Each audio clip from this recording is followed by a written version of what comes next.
And Chris, the final time this weekend, we are back out on circuit.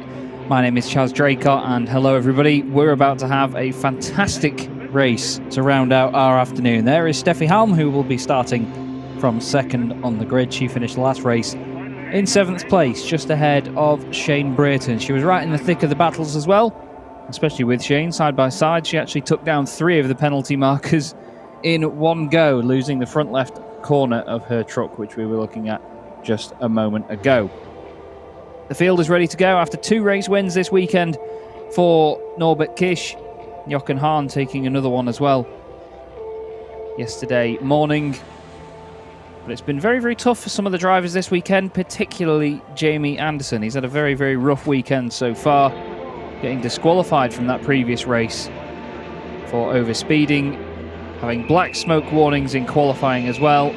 It's really not been a weekend to remember. There's Adam Latchko, who's had quite the strong weekend so far. Some decent results from Adam. He was 5th in that last race, so he'll be starting from 4th on the grid in this encounter. He was 5th in race 1 of the weekend, and then 2nd in race 2 in the wet conditions. So he's going to be hoping for potentially another podium finish to round out his weekend. And that would be his 10th podium of the season. Andre Kurzen will be starting 3rd on the grid. He's had a very lively afternoon as well. Some brilliant battles earlier on as well with him and Shane Brayton. Steffi Halm was right behind the pair. There's a little bit of damage in the bottom right corner, I believe, of Antonio Albertetti's truck. And it is the T-Sport Banal machine. He's going to be starting 5th on the grid after finishing that last race in 4th. He had a 2nd place on the grid and a 2nd place finish in race 1 yesterday. Himself and Jochen Hahn working very, very hard. And we mentioned Steffi Halm a few times. We now have an interview with her.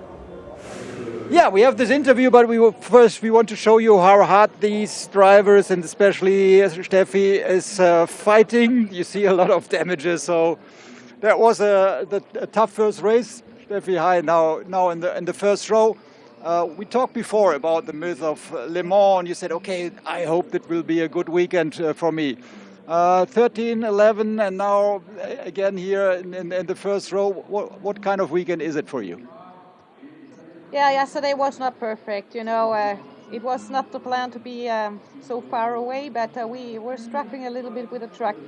Today it was much better because we find the problem, and the time practice was just too short to find the right pressure for myself and to be fast enough. That's why I'm really happy that we have an opportunity to have a good race in the 4th race now, and I will do everything for that to finish on the podium. So now you're in the first row. On the other side, there's Shane Brayton. Are you the woman to beat? You are in the front row now. Yeah, I'm the only woman, so it's for me it's the same situation like always. Maybe you have to ask Shane what he thinks about it. Maybe he's a gentleman agreement, huh?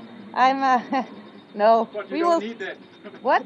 You don't need a gentleman agreement. We will fight. I hope we will fight fair with everybody and have a good race for everybody. Steffi, good luck. Thank you very much. Back to you. Steffi, such a fantastic character to have in the championship. She's always got such a great positive outlook on all of her races as well. But I tell you what, she races just as hard as anybody else out there in this field. I will never forget the battle that I first commentated on with Steffi and Adam Latchko at the start of the season at the Hungaroring. It was an incredible scrap between the pair of them. And it's worth mentioning, I've just had the news through, incredible news as well, that, Théo Calvé, who we haven't had racing with us this weekend because he's been racing in the French Truck Racing Championship, he has won the title. Théo Calvé is the 2021 French Truck Racing Champion. And we all send our very, very big congratulations to him and to Bagheera Racing for giving him the truck to do it as well. And of course, all of his partners, sponsors, family, and everybody involved in his fantastic journey. He has beaten Anthony Janiek to the title just before we started preparing for this race in the European Truck Racing Championship. So God help anybody that goes up against Teo Calvé in the Goodyear Cup now. Shane Brayton, Jamie Anderson, and of course Stefan Fast. They will all have to think twice now about taking on Teo. He's a real young talent that has proved himself time and time again. We look here at Jochen Hahn, some of the inner workings of his truck. You can see how the roll cage in the cab there attaches to the chassis. One of the T-Sport Banau guys wishing him good luck as well. And everybody has the buzz around them for the 4th and final race of the weekend. This will be the 16th race this season. We still have 2 race meetings, 8 races to go. We are at Jarama in Spain next week, where we hope to have some of the other drivers, such as Teo Calvé, Alia Kolok, Anthony Janiek, all back with us. And then 2 weeks later, we head over to Italy, where we will be racing at the fantastic Misano.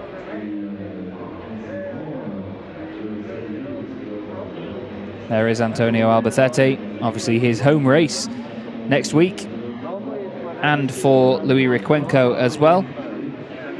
They'll be looking to make the most of their weekend there. And Jamie Anderson, I mentioned before, who's had a very tough weekend. Chris has managed to track him down, and we'll have a word. Yeah, we will see. Jamie, you have a very hard weekend. There's so many technology in this car. How it could happen that there's the overspeeding? Yeah, so we had a problem this morning with smoke during qualifying. At that point, then we got advised that after qualifying, we needed to change the ECU by the manufacturer. We changed the ECU, and then obviously we did 2 outlaps before the race to try and program the ECU, because it has to learn itself, especially up here where the grandstands are. We lose a GPS signal, so then it has to flip into its secondary source system, and it hadn't calculated it or had the correction, so it created us a problem. And then obviously before we knew it, it was too late. You have about 0.5 of a second, half a second to notice that it's going over to overspeed. When you're in the middle of a race, it's hard to tell. This is it, and this is racing, I suppose, and sometimes we have to put this behind us, and now we just got to fight from the back. Okay, now that's a good explanation. Everybody can understand why there was this overspeeding. Now you have the whole field in front of you. What are your expectations for this race? My expectation is probably do 2 of them off the lights, and then obviously slowly pick back up to the back of the pack. I want to make sure I can pass them in the first lap. And then obviously that might be a bit aggressive to get past in the first few laps, but after that hopefully see where we can go. I have the bit between my teeth and we want to see what happens. Maybe I overdrive it, or maybe we're good. Okay, but the ECU is working. Everything is checked. I hope. I hope so too. Thank you. Good race. Good luck. Okay, so you see a lot of technique in here. Yes, indeed. Not easy for these guys to get it right. And it can be something as simple as that. Like Jamie said there, the ECUs have to sort of calculate it and work with the GPS system to tell you how quickly the truck is going, and of course to give you warnings if you are overspeeding.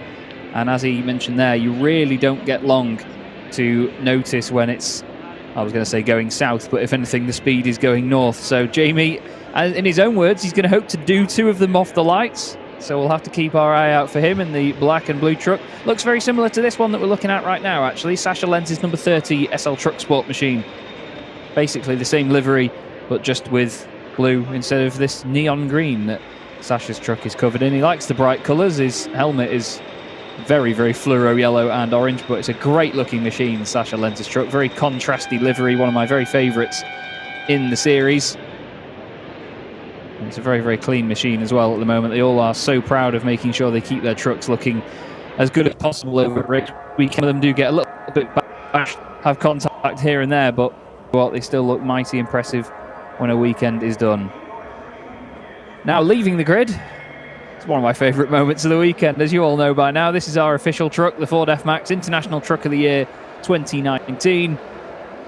Over 200 prototype units, tested over 15,000 hours with 5 million kilometres of testing by 500 Ford engineers over a 5-year period, went into creating the Ford Fmax, and it won the incredibly coveted award of International Truck of the Year. And in the dry conditions, our driver is not taking it easy either. He's given it a good test around this circuit, which is great to see. Using all 500 horsepower, 2,500 Newton meters of torque in this machine. And anybody in the motorsport world will know that 500 horsepower is plenty to pull whatever trailers and whatever cargoes you need to pull. But when you consider the fact that our racing trucks have 1,200 horsepower, I'm putting a different word in it there, horsepower, it really shows you how impressive our racing trucks are, and even, you know, still shows how much of a difference there is between the road trucks and the racing trucks. Just a quick bit of news as well to add on to Théo Calvé winning the French Championship. Alia Kolok, our very own Alia Kolok that races here in the European Truck Racing Championship, has won the female category and the rookie championship as well. And Chris is down there on the grid, or in the paddock at least, with another interview for us. Yeah, we have to celebrate the title of Théo Calvé. Congratulations, he won the French Championship.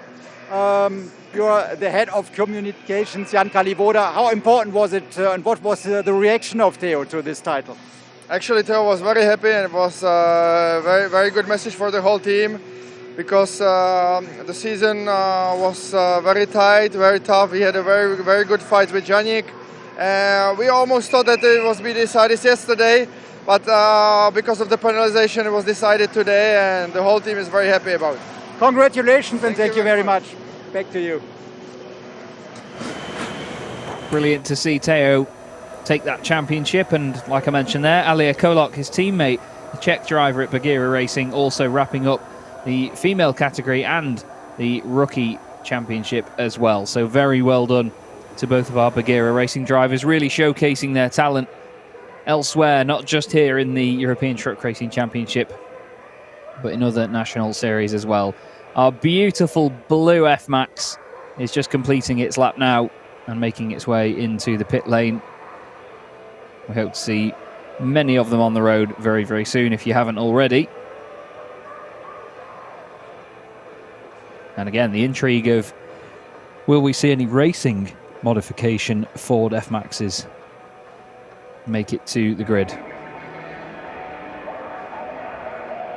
So a lot of the staff and team members have made it off the grid. All the drivers will now stand to attention, Achtung, as they say in German, and we will get ready for the pace truck to lead us away for the fourth and final race of the weekend. We have a Brit, Shane Brereton, on pole position, Steffi Halm, the German, alongside him, Andre Kurzen, the German, in third place, with Adam Latchko, the Czech driver, in fourth. Watch out for Norbert Kirsch, just poking out on the left-hand side there in the red number 41 truck. He's going to be ready to launch an attack, but first he'll have to make it through Sascha Lenz, Jochen Hahn and Antonio Alberthetti, all a mixture of podium finishers and race winners already this weekend.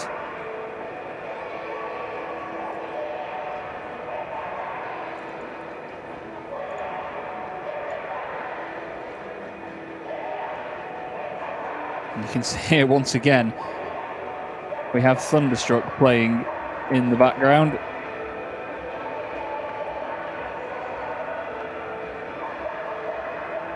And here we go then, the green flag is waved.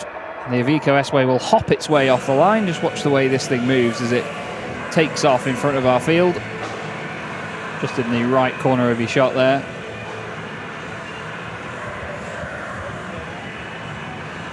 You can see Shane Brereton's truck ready to go as well.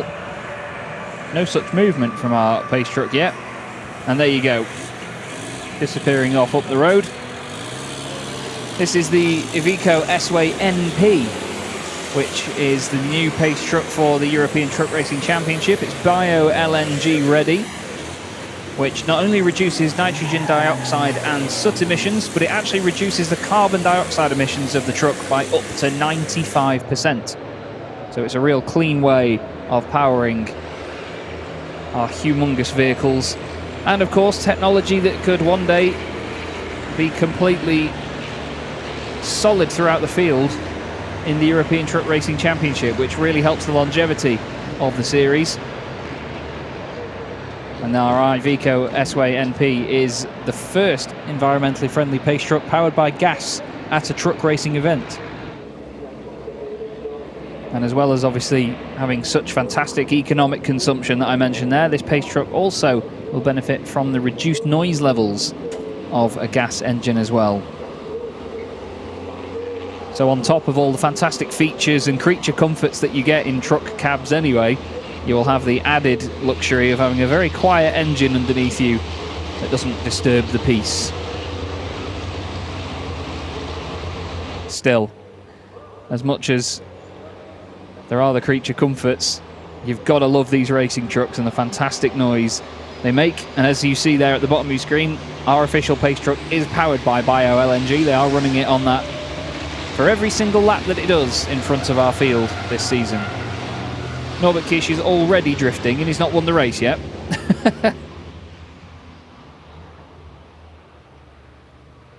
Certainly a showman. That's one way of getting heat into your tyres, Norby. The field now disappears down towards Garage Vet. You can see the penalty marker on the inside. I don't think there's any danger of that being knocked over through the races. There's Larry Rikwenko on the outside with Luke Garrett down the inside of him, Heinrich Clemens Hecker, and then Jamie Anderson at the back of the grid. It's interesting in the Chrome category, the Goodyear Cup, Shane Brereton on pole position is the highest placed, of course, for the Chrome drivers, but then the next one is Stefan Faas in 10th place. So if Shane just keeps his nose clean here and doesn't fight too hard with some of these Titan drivers that he's got all the way behind him, then he could take a very easy win in the Goodyear Cup. This is important points for him to extend his championship lead over newly crowned French champion Théo Calvé. No green flag laps, or well, no yellow flag laps needed here, as the conditions are now much better than they were before. Lap times will be very quick indeed.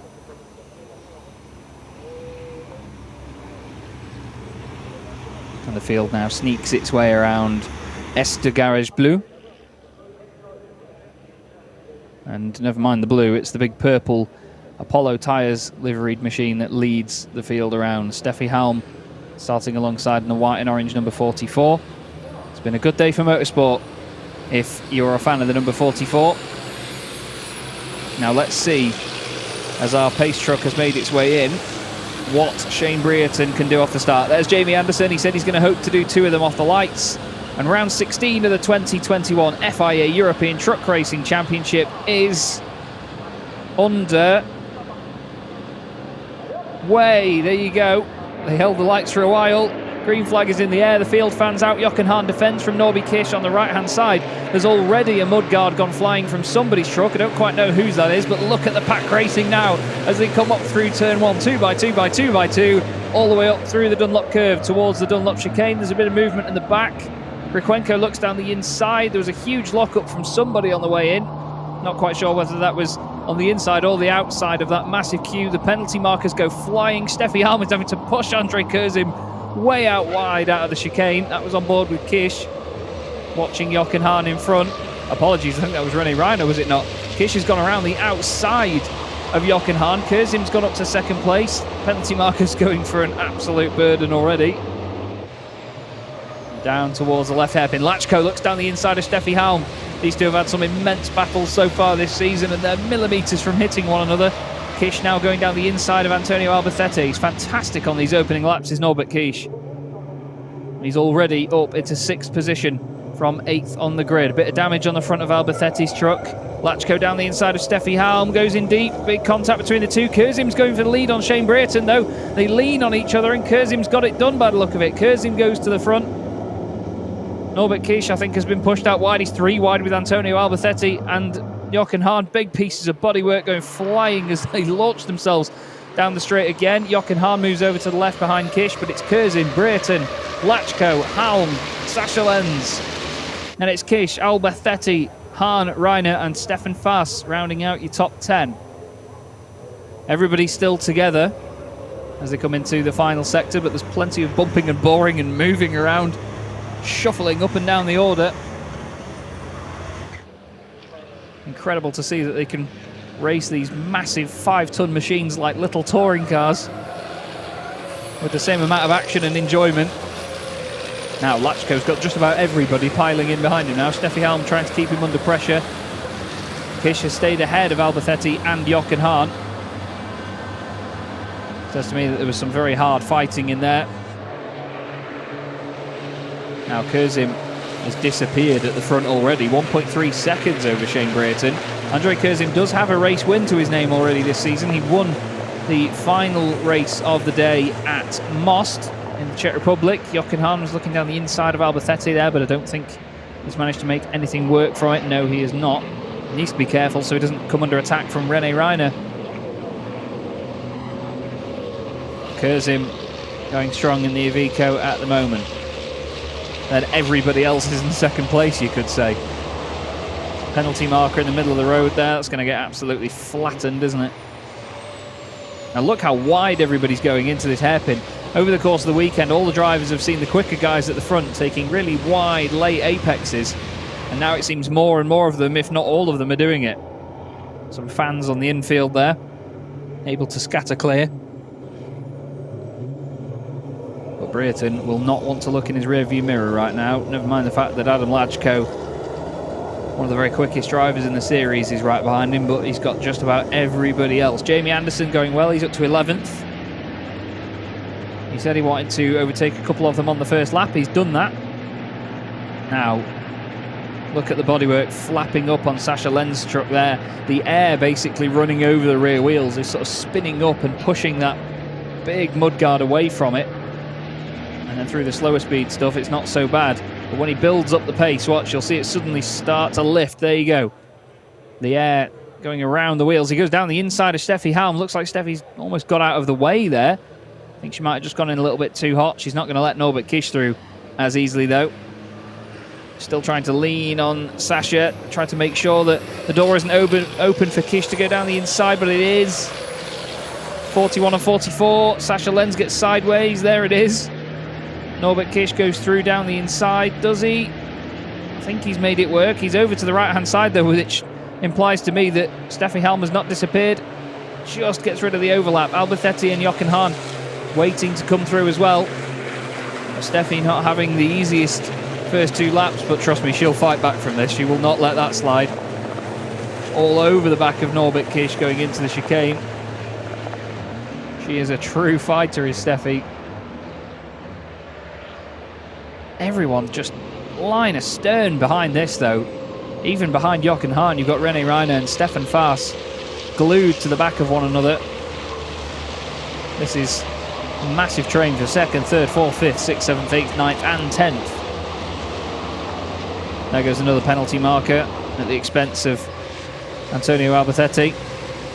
Kurzen's got a 1.9 second lead now over Shane Brereton. But as I said earlier, Shane just needs to keep his nose clean and get a Goodyear Cup win. He's still the highest placed driver in that category by a long shot, by 8 positions overall. Everyone behind him, though, is in the Titan class. Fantastically intimidating name for the faster class of the two on paper. It is one big parade at the moment, though, but at the front of it, Andre Kurzen doing a great job in these opening laps to maintain that lead advantage.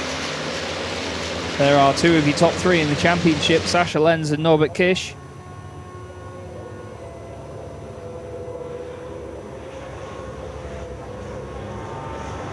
And at the moment, everybody just holding position on this lap.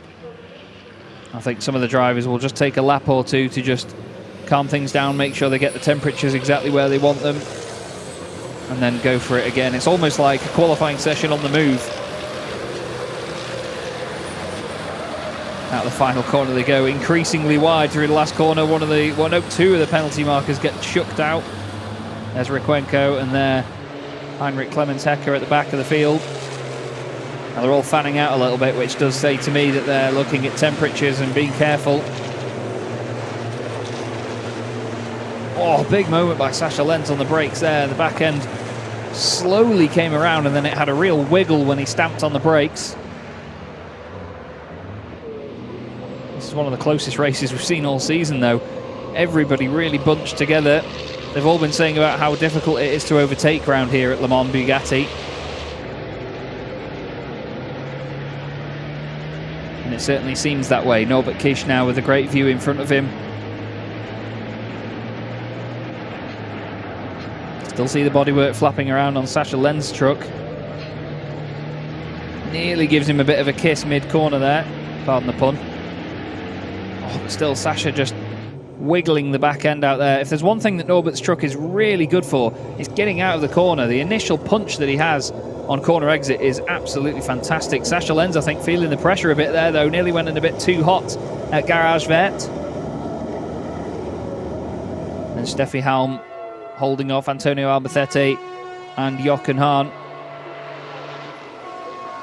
Now you can see, look, Norbert Kish looking all the way over to the left-hand side. Sascha Lenz putting the truck in the middle of the road, as if to say, not on your life.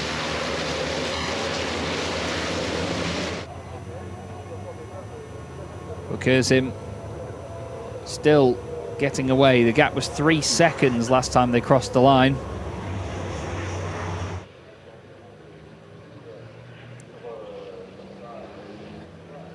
And the gap back from Sascha Lenz is definitely not 3 seconds to Norbert Kish, who's got less than a second between himself and Steffi Halm. The cork in the bottle really, though, right now is Shane Brereton in front of Adam Latchko, but Adam's not making too many advances to get through at this stage. There they are once again, all fanning out, trying to get in as much clear air as possible. It's like the opposite of slipstreaming, but at the end of the day they can all only do 100 miles an hour anyway, so they may as well not even think about slipstream. So fast up through the Dunlop curve, that, isn't it? Norbert gets it slowed down. Hard on the power again.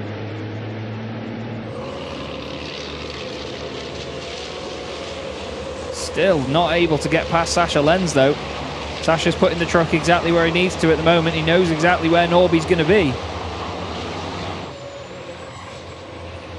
Latchko looks to the inside of Brereton, just showing his nose at the moment, showing those fluorescent day-glow yellow highlights, just to try and put him off. Sascha Lenz closes in on him, though, and then suddenly on corner exit, Latchko's gone.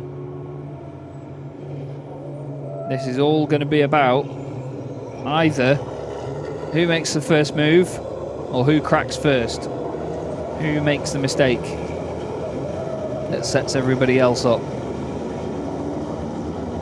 Now, Kish gets a good run, pulls out to the right-hand side of Sascha Lenz. That truck definitely is leaning down on the front right. I've said it in every race and every session so far, but it certainly is. And Sascha moves over to say, nope, still not coming through. And Norby says, all right, then I'll just push you around. Norby tries to give him a bit of a shove out of the corner, looks to the right, gets back in behind as they go on the brakes. It's almost like that mudguard's waving at Norbert, teasing him, saying, come on, try it. Go on, through you go. I'm wondering whether it is actually having any sort of negative effect on the way that Sascha's truck is behaving. Doesn't look like it at the moment.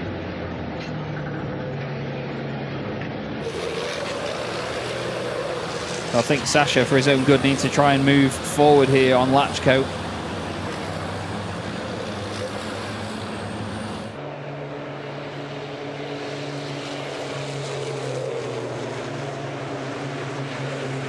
Still, look how far over to the right Norbert is going there. Stay out of any dirty air possible. There is no action for Steffi Halm based on, I think, when she pushed Kurzen wide at the start of the race.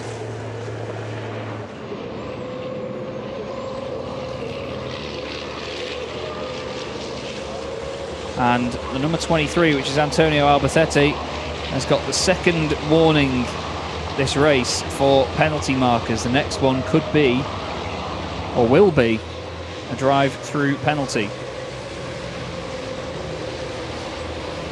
So he needs to be very, very careful right now, does Antonio Albacete.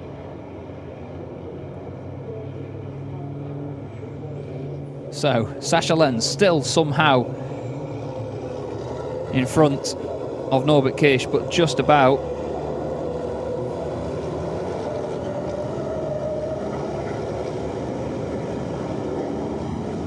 And there's your reminder as well that all of our trucks are powered by renewable, 100% renewable HVO diesel as well.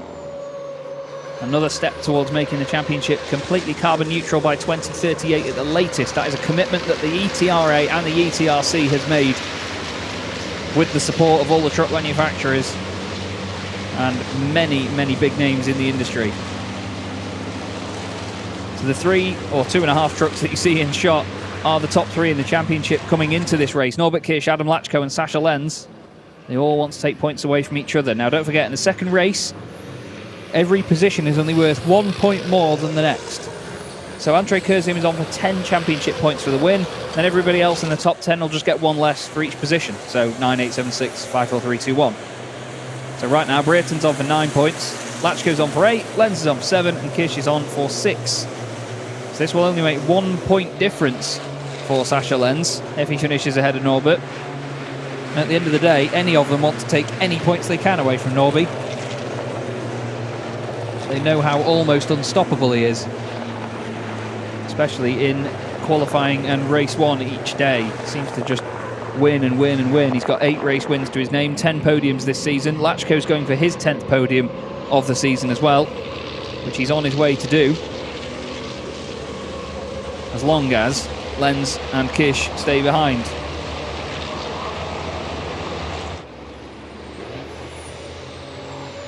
Now look at Lenz moving very far over to the left, then chucks it back over to the right.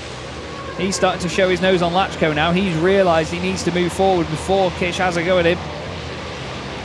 Stamping on the power. Still, it's not working yet though. One way then the other once again. Really offensive stuff now by Sascha Lenz. Suddenly he's just turned it on, and you can see that Latchko is dropping away from Shane Brereton. Still, Steffi Halm holds off Antonio Alberthetti as well. Andre Kurzen just completely gone at the minute. He's having a nice Sunday drive here in Le Mans.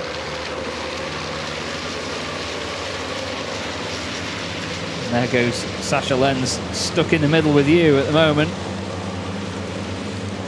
Surprised that mudguard hasn't come off yet, but we've seen a lot of them flapping around this season after contact and somehow staying attached. I love these shots as they come into the last couple of corners here. You really see the trucks move around and dance as they hit the curbs, and suddenly rest down on the nose, lean over on the right tyres, sorry, the left tyres, bobble and bounce around through the curbs and all of the markers. It's like one big 1200 horsepower bouncy castle as it comes around the last corner, but it's still great to see them moving. They have such fantastic body language, much like any other race car that you will see in the world, except they're 5-ton trucks. Brereton's doing a great job at the moment though, isn't he? 3.1 seconds off Kurzen, yes, but he's opened that gap up to Adam Latchko. And he's holding it as well. It's less than a second, but it's a decent enough gap for him not to be constantly under threat. Latchko's watching his mirrors now because Sascha Lenz is all over him. He's saying, right, you may have the fluorescent yellow highlights on the front of your truck, mate, but most of mine is neon green, so deal with it. How's that for a distraction? Now, I think Norbert Kirsch is waiting for an opportunity here. He's waiting for Sascha Lenz to make the move on Latchko so he can just go through a nicely open door for him and feed off the silver platter that it'll be presented to him on. Then again, look, Sascha Lenz kicking the back end of that truck out, really floating around the long left-hander. And now Norbert's alongside. He's going to try and carry the pace around the outside here, but it's not going to work. Not able to do it yet. Is he going to get a good exit, though? He tries it. Looks like he got a good run. Now, interestingly, Jochen Hahn has made it ahead of Antonio Alberthetti. I'm not quite sure what help he would have had from Steffi Halm in that, but the old boys, as he said, have swapped around. Reigning champion now up into 7th position. I'm wondering whether Steffi will let him past. They are kind of teammates. Now, Sascha Lenz has gone wide. Kirsch is down the inside. There's that open door that I mentioned. But Kirsch knows that you can carry some great pace around the outside, and Sascha Lenz has somehow turned it into an overtaking manoeuvre on Latchko. Latchko moves over to the left-hand side, doesn't want to let him through. Sascha Lenz says, nope, you're going to have to, mate. Leans on him. Still side by side. You can hear the crowd in these final shots of the lap. and it sounds absolutely awesome. Everybody really reacting to it, loving it. But this is the open door that Norby wanted. The battle's going on right in front of him. He's just got to wait to pick up the pieces. Latchko pushes Lenz out wide. There's another view of it. The two of them getting their elbows out well and truly, and it's not worked out for Sasha Lenz. Now Norbert Kish is on the right-hand side, but they can both only get up to 100 miles an hour before that's it. They can't plant their foot to the floor. They need to be very careful. Norby's going to be down the inside for the Dunlop curve, but for the chicane, Sasha Lenz has the advantage on the inside. But then Norbert's going to be on the inside for the second part. This is really one way, then the other. Quite literally, both of them running quite wide. Norby pushing Sasha off the road. Sasha comes back at him, says, not on your life. And oh no, big contact. I was wondering if there was going to be a touch. And that was a lot more than we were expecting as they go into the long right-hander at the bottom of the hill. That's Virage de la Chapelle. Just had the news through as well that Jochen Hahn has had his second warning because of penalty markers, so he needs to watch out as well.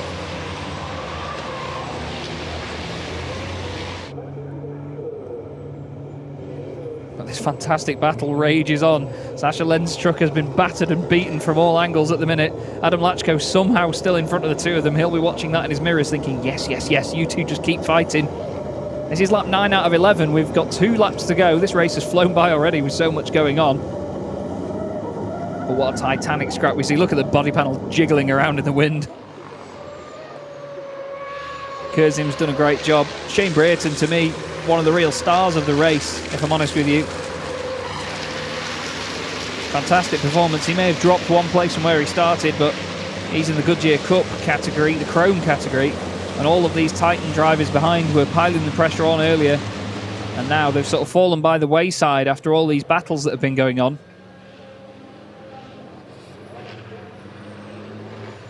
You can see the bodywork now flapping around on Norbert Kisch's truck on the left-hand side. Almost like a wing on the left of it. There it is. It's almost like active aerodynamics, isn't it? I wouldn't be surprised to see that come off by the end of the race. René Reiner also has his second warning in the number 77 truck for track limits.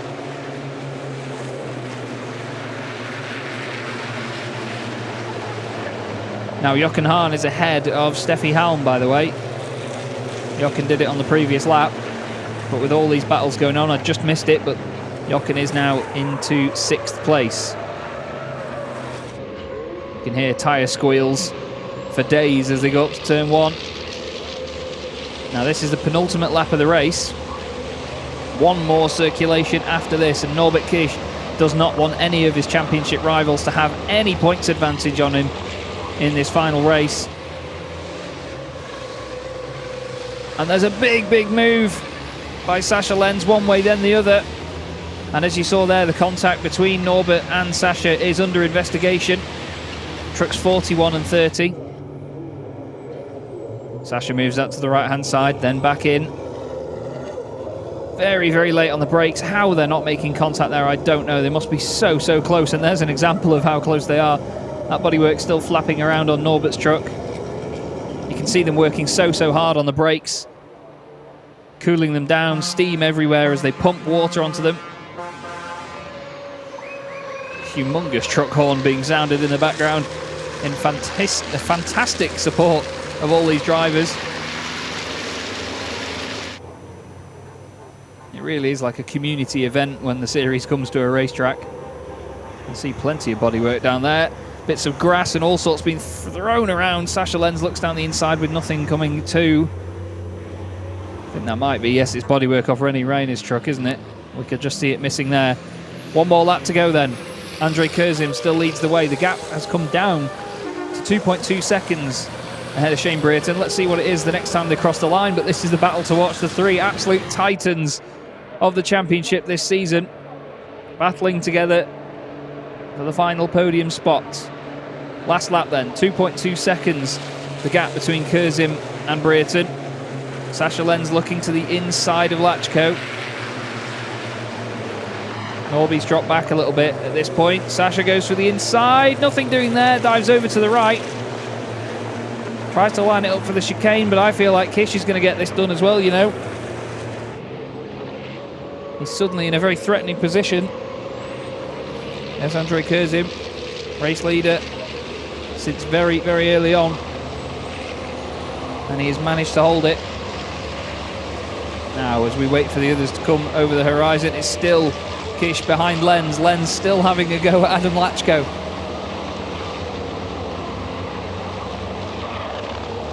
And now suddenly Lenz is under pressure from Kish again. Kish down the inside.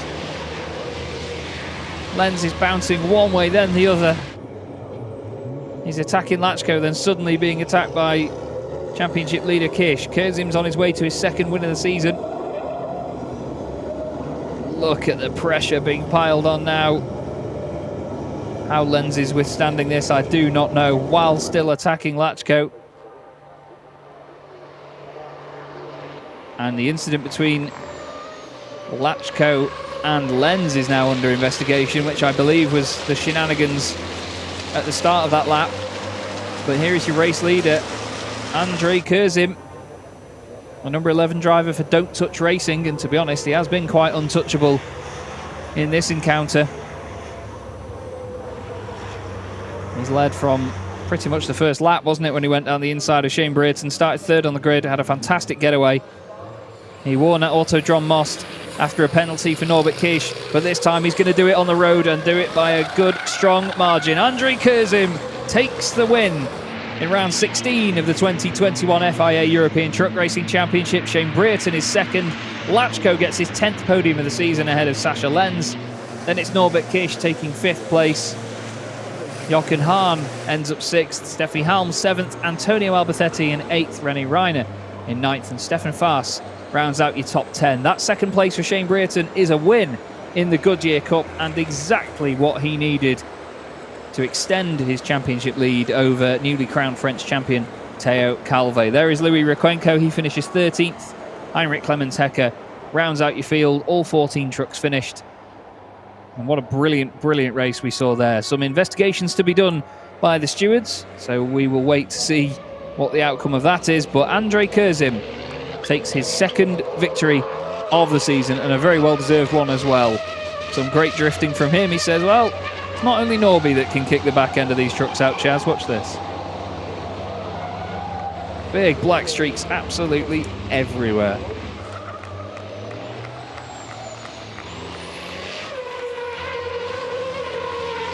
Fantastic. Now that is some control, isn't it? It really is. It's a whole different kettle of fish to be able to drift these things. Drifting a normal car is not easy at all. There's a real art form to it, but to be able to do it in machines with the numbers that these things have is truly something else. But Andrei Kurzen will be certainly enjoying the bubbly tonight. I can tell you that for free. Shane Brayton trying to catch up to pretty much say well done as well. Shane's had a very successful day, a very successful weekend, and fantastic for his championship fight in the Goodyear Cup.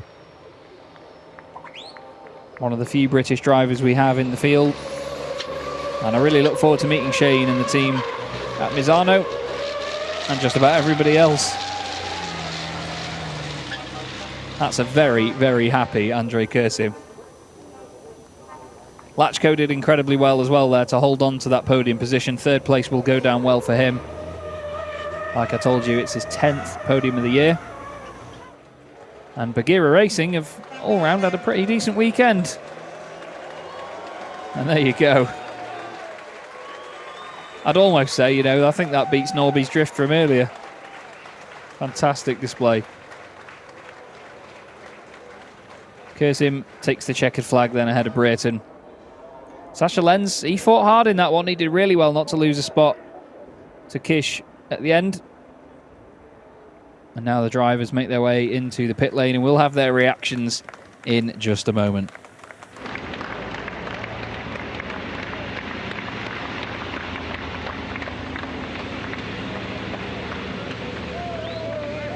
Now just over the windscreen banner there, you can see Andrei Kurzen.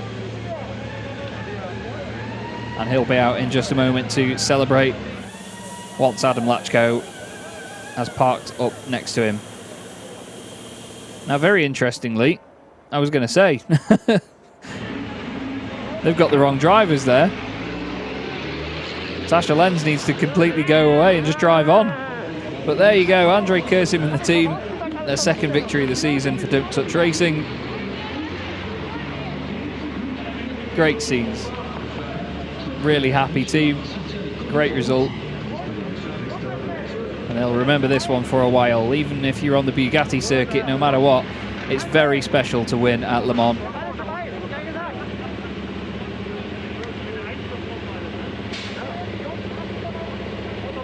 And Andrei Kurzen was involved in a bit of the controversy at Most after the incident with Norbert Kisch, in which he won the race.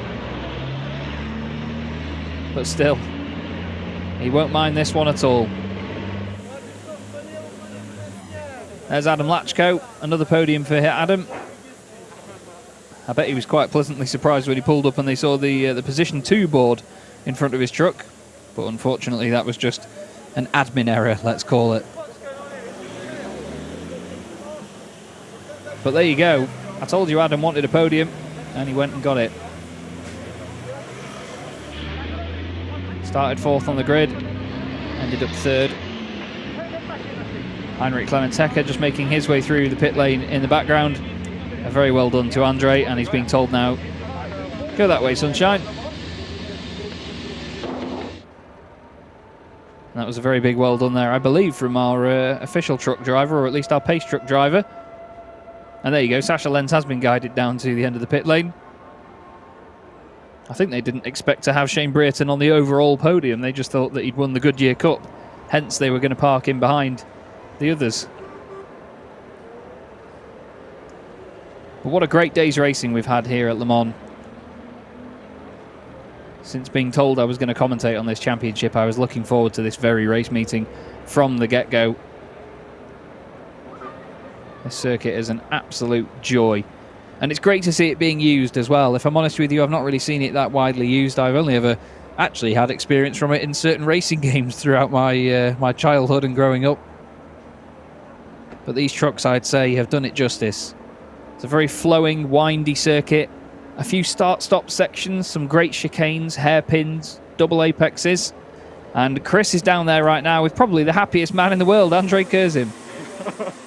Yeah, are you the happiest man in the world? That was Jess asking over there. That was a fantastic race. Started on the 3rd place, and what was a decisive move, and what does it mean to you to win here in Le Mans? Yes, we know the start is difficult, and yes, I can manage to start, and in the second corner I can go on the first position, and yes, I can do it until the last lap.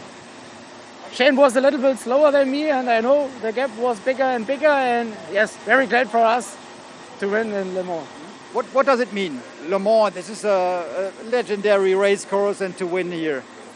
I think for every driver it's great to win here in Le Mans.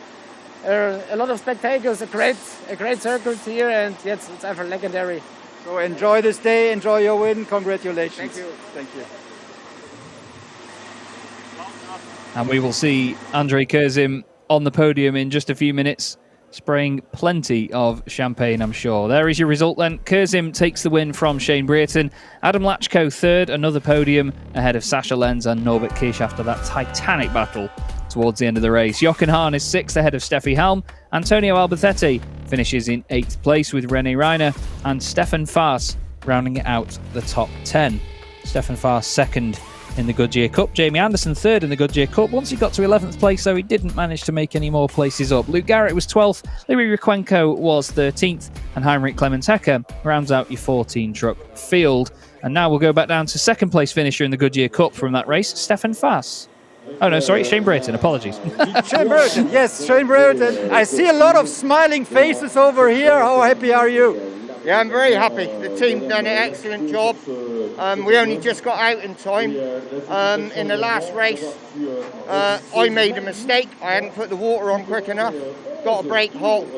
We had to have new back brakes. Hence, I made a mistake and I locked. As soon as I'd done a couple laps, the back brakes were fantastic. Just a little error. It cost me the win.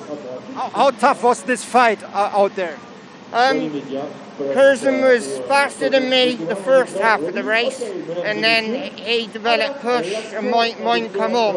But I always knew it was going to be a fight to hold him back in the beginning, and then the second half would get easier, a bit like Adam. But I'm still very, very pleased with what we've done, and fantastic job to my crew and team. You are in a very good position now for the Goodyear Cup. We have to congratulate Theo Galway. He became the French champion. So what is your position right now? What do you think for the last 2 races now? Me and Theo just have to fight it out, really. I congratulate him on his French title. It's not over till it's over. I know we've got a head start, but he's a phenomenal driver, and he won't give up. Thank you very much. Thank you. Congratulations. So, back to you, Chaz. Yeah, what a really, really amazing final race we had today. So entertaining. Loads of battles all the way through that one, but in the end, Andrei Kurzen took the overall victory. Shane Brereton second and Adam Latchko third. Now, haven't heard anything since regarding the investigation between Latchko and Lenz. We didn't quite see the contact that happened as they went over the hill, but I'm intrigued to see whether anything does come of that. So much so to the point where I'm actually delaying writing down the result here. I do a lot of this on paper. Here's your podium anyway for the top 3. And it is Latchko third, Brereton second, and Andrei Kurzen takes the top step.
There you go then, Andrei Kurzen takes the win in round 16 of the championship. A lot of hard work from Andrei round after round, and he makes the most of the reverse grid.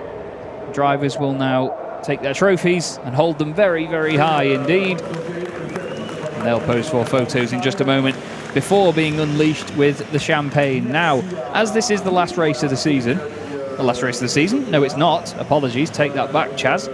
As this is the last race of the weekend, the drivers won't have to worry about trying out the race suits before the next one. So they'll change their hats, and in a moment they're all about to get very, very soaked. One of the most prestigious water fights in the world, with something a little bit more expensive than water, is about to break out. Now, we always have the race to see who's quickest to open the bottle and get the initial advantage. I think Latchko's got this. And there you go, spraying the teams, and there you go, spraying each other. Kurzen soaks both of them. And a fantastic shot indeed. And then there you go, the inevitable drenching of Andrei Kurzen. he knows it's inevitable. He's just enjoying the moment and letting it happen. Fantastic stuff. Oh, his mask is absolutely drenched. Bless him.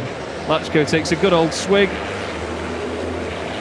And we'll get ready for our Goodyear Cup Podium. Shane Brereton's got round 2 of the Champagne Spraying Championship coming right up.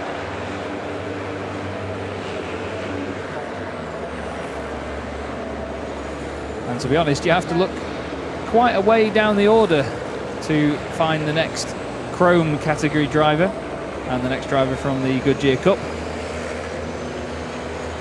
Stefan Faast finished 10th, Jamie Anderson finished 11th, Shane Brereton second overall.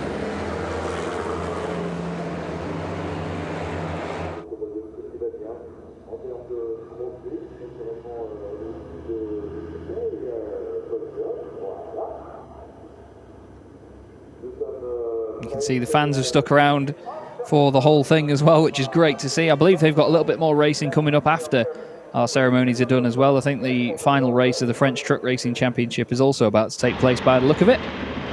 But here we go then. Jamie Anderson takes third place in the Goodyear Cup. Some very hard work from Jamie, a very tough weekend, so nice for him to get up on the podium. Stefan Faas takes second place, and we've already seen him on the podium just a moment ago. He's had his starters and now he's got his mains. Shane Brereton on the top step in the Goodyear Cup.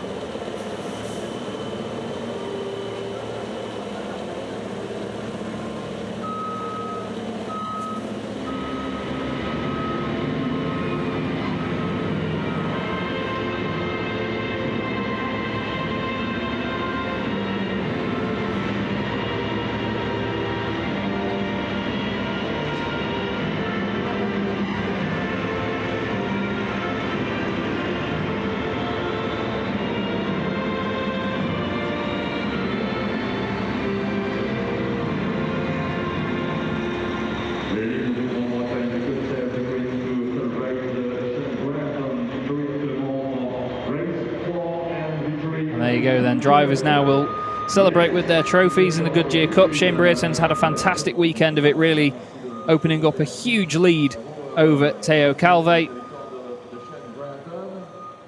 I imagine Shane is about to get even more soaked than he already is from the pre-Goodyear Cup podium shower from Andre Kurzen.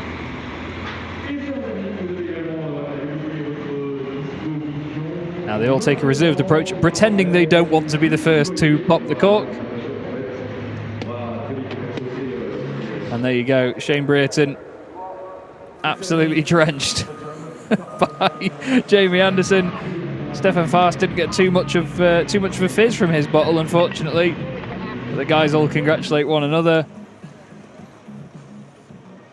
And that's a fantastic way to round out their weekend.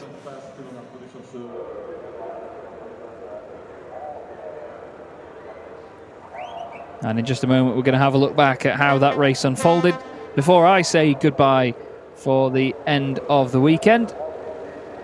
We got underway, green flag conditions straight away. This time, no yellow flag laps in wet weather.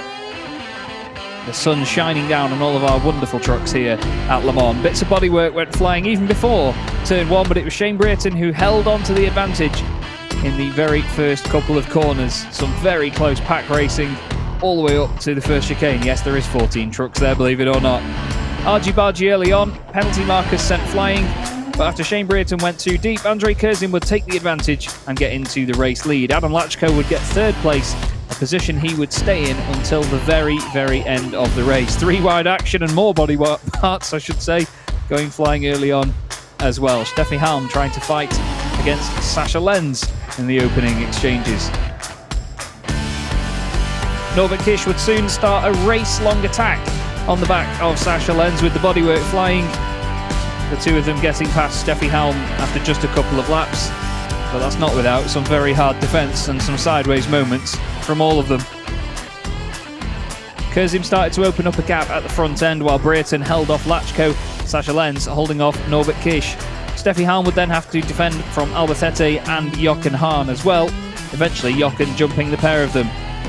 Black and white flags for some of the penalty markers for a couple of our drivers in the field, but nobody would end up with a drive-through penalty after a quick telling off by the stewards. Norbert Kish was trying absolutely everything to get past Sasha Lenz, but still nothing was working for him in the end. Sasha's defence was just too great, even to the checkered flag. Latchko then suddenly dropped back in front of these pair and became a real target for Sasha, but he had to make his mind up. Did he attack or did he defend? Every single lap it seemed to be a different decision. Ultimately, though, Norbert Kish would be the one making the most attacking moves. But it would come to no avail. It wasn't without trying, though, and at times all three of them were making contact with one another at the same time through some of the fantastic chicanes here at the Le Mans Bugatti circuit. Sasha Lenz somehow turning a defensive manoeuvre into an overtaking manoeuvre at certain parts.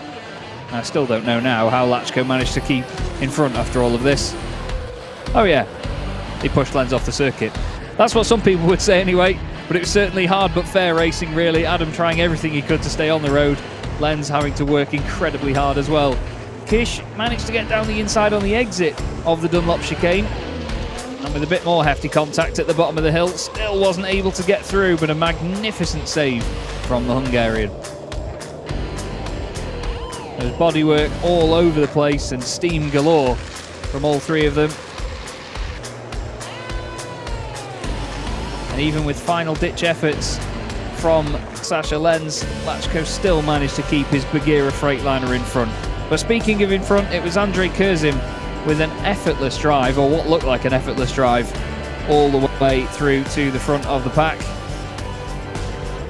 He mentioned that Shane Brereton started catching him near the end, and he was not wrong. The end gap was 1.4 seconds after it had been 3 seconds at one point, but that didn't matter to Andrei Kurzen. He took a fantastic victory, his second of the season.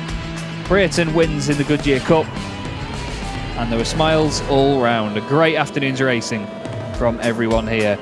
Thank you very much for joining me, Chaz Draycott, though, for the FIA European Truck Racing Championship. But I'll just quickly run you through the overall standings before I go. I'll be back with you for Misano. My colleague Jack Werrell should be with you for Jarama in Spain, which is next weekend. But quickly we'll show you how the championship shapes up before then. Norbert Kish now on 175 points. Sasha Lenz and Adam Latchko swap places again, now only separated by 3 points. It's the same story with Albert and Jochen Hahn as well, 3 points there. Then quite the gap back to Steffi Halm and Shane Brereton, who are tied on points, only 1 point ahead of Andrei Kurzen. Theo Calve still in the top 10 after not being with us this weekend, with a comfortable margin over Anthony Janiek. And to be honest, that's exactly what he had in the French Championship as well. But it's been incredibly entertaining stuff once again from a fantastic, legendary circuit. Thank you very much, everybody, for joining me, Chaz Draycott, and I will see you in a couple of weeks' time at Misano. And for now, we'll hand back to Chris for some final words. Yeah, and we have the Dominator here leading. What kind of weekend was it for you? Oh, it was a good weekend. I mean, we were very fast throughout the weekend. The team did really a good job with the racetrack, and yeah, I mean, yeah, of course, yesterday there was the mistake of me at the end of the qualifying, which we lost the pole position, which was my fault. I only see Sasha too late, so yeah, okay, but we made good points yesterday also, and today even better, because we again make the pole position and win the first race in the difficult rainy, drying up condition. And yeah, the rest of the race was like hard as usual, but I think we all made it through and put up a good show for the fans. So yeah, I'm happy. We extended the lead in the championship. So yeah, good weekend. Yeah. You're 26 points ahead of Sasha Lenz. 2 more races. So how many percent you are the champion? Oh, I think still there is a lot to go. Many points, like how much? Yeah, 120 points for grabs in these 2 weekends. So still, anything can happen, and you never know. But of course, we try our best, to make the best job and keep up this momentum in the next race in Jarama and in Misano as well. To try to win races and make pole positions and win races. So yeah, it was good. How big is the dream to get to become the champion? Yeah, it's big. With our new team, Rayways Racing, it would be really nice. Because the team started at the beginning of last year. We did the 2 race weekends last year in the Hungaroring and in the Czech Republic, which was already quite good and promising. And yeah, this year also really good. We started really nice with some victories. Yeah, also we had some problems. Also I made some mistakes as well, but still looking very good. So I am really proud of the team that in such a short time we could arrive right at the top and fight for the race victories and for fight for the championship. It's really nice, and yeah, it's a dream of the team and a dream of mine as well to arrive there and win the championship. It would be really, really nice. And I'm sure if you show this performance, you showed also on this weekend and for the whole season, you will become the champion. You are the dominator, the man to beat. But as you said, you never know. But we will follow your fight to get the champion. Yeah, thank you. But it's always depending on so small things, like 1 or 2 or 3 tenths in the qualifying, and a good start or not a good start, so it's very close, and yeah, it's difficult to say, but so far we did well in these situations which was close. We could, get the pole position, with 1 tenth or 2 tenths, and make a good start, be in front, and this is important, to have these small things coming our way, and so far it was good. So yeah, it's a good job. Thank you very much, Norby. Good way home back to Hungary, and yeah, it was an amazing weekend here in Le Mans. We had a lot of fun. We saw amazing races, and see you in Jarama. See you and bye-bye.